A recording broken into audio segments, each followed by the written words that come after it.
बीड जिल्ह्यामध्ये जिल्हाधिकारी कार्यालय यांच्या गेट समोर गेल्या 4 दिवसापासून हे 2 आंदोलनकर्ते उपोषणास बसलेले आहेत। मात्र बीड जिल्ह्यातील जिल्हाधिकारी कार्यालयातील कर्मचारी, मुख्य कार्यकारी अधिकारी जिल्हा परिषद बीड आणि जिल्हा कार्यक्रम अधिकारी महिला बाल विकास जिल्हा परिषद बीड हे कुठलेही अद्यापपर्यंत यांचे कर्मचारी यांना भेटायला आलेले नाहीत। बाल विकास प्रकल्प अधिकारी, एकात्मिक बाल विकास सेवा योजना प्रकल्प 1 यांचे जे अधिकारी आहेत, ह्या अधिकाऱ्यांना जातीय मानसिकतेतून, जातीय दोषातून 2 वर्षापूर्वी लागलेल्या अंगणवाडी सेविकेला सुनंदा तांदळे या बाल विकास प्रकल्प अधिकारी म्हणून त्या ठिकाणी कस काय रुजू झाल्यात, त्यांना ती नियुक्ती कस काय दिली? कारण ती नियुक्ती त्या ठिकाणी MPSC माध्यमातून त्या ठिकाणी भरती केली जाते।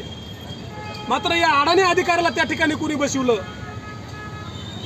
आणि 2 वर्षाची लागलेली व्यक्ती घाटजवळा गावामध्ये जाऊन सर्वसामान्य लोकांना न सांगता त्या लोकांची सह्या आणि अंगठे यांनी कोऱ्या कागदावर घेतलेले आहेत।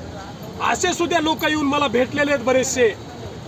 त्यांच्या गावामध्ये त्यांच्या भावकीचा गावाचा त्यांच्यावर दबाव आहे, त्याच्यामुळे ते लोक कुणी पुढे येऊ शकत नाहीत। पण त्यांनी आमच्यापाशी सांगितलंय की सुनंदा तांदळे मॅडमनी आमच्या गावामध्ये 2 गावातील व्यक्तींना पाठवून आमच्याकडून कोऱ्या कागदावर सह्या घेतल्यात। आमचं अंगणवाडी सेविकेमध्ये काम करणाऱ्या त्या महिलेला आमचा कुठलाही विरोध नाही।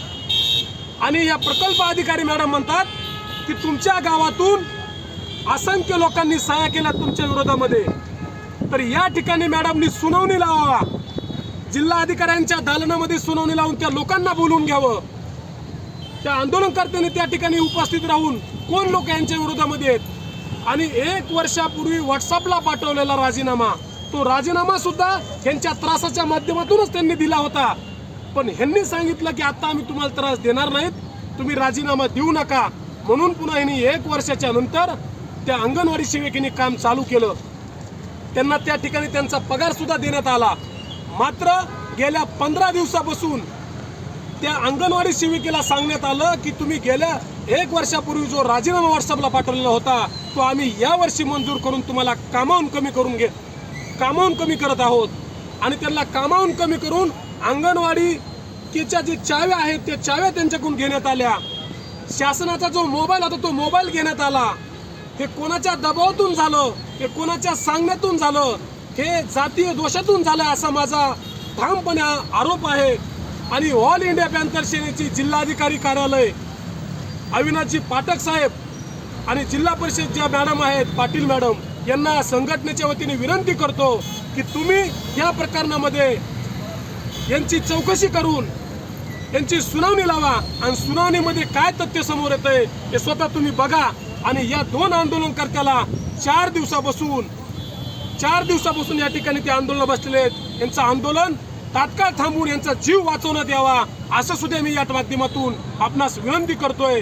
अन्यथा जिल्हा परिषद आणि जिल्हाधिकारी यांच्या गाडीला हे 2 आंदोलनकर्ते आडवं झोपल्याशिवाय राहणार नाहीत हे या माध्यमातून जाहीर करतोय। आणि ऑल इंडिया पॅंथर सेना या प्रकरणामध्ये शेवटपर्यंत यांच्या सोबत आहे आणि जोपर्यंत न्याय भेटत नाही तोपर्यंत आम्ही लढत राहू असं या ठिकाणी मी ठामपणे त्यांना आश्वासन देतोय का आंदोलनकर्त्यांना। आणि 4 दिवस झालेत आंदोलनकर्ते मरतील, त्यांना वाचवा। जिल्हाधिकाऱ्यांना माझं हात जोडून विनंती आहे। अन्यथा पुढे जे काय यांच्या हातून घडल त्याला सर्वस्वी जबाबदार हे शासन आणि प्रशासन राहील हेच या माध्यमातून मी सांगतोय। जय भीम।